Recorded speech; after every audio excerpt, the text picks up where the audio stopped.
গ্রামের এক ছোট্ট ছেলে, নাম তার রাহিম।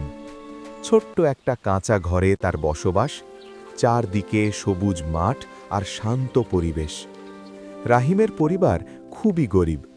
তার মা কষ্ট করে সংসার চালান, আর রাহিম পুরনো বই নিয়ে প্রতিদিন বসে পড়ে।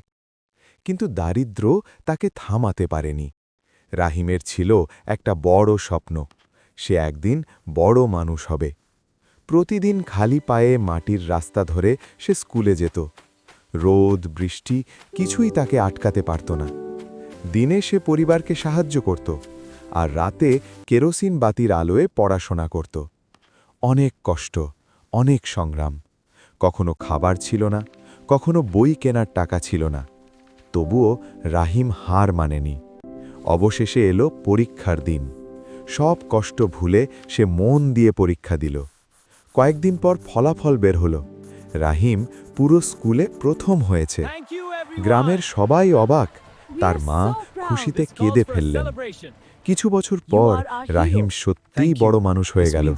সে শুধু নিজের জীবনই বদলায়নি, তার পুরো গ্রামের জীবন বদলে দিয়েছে।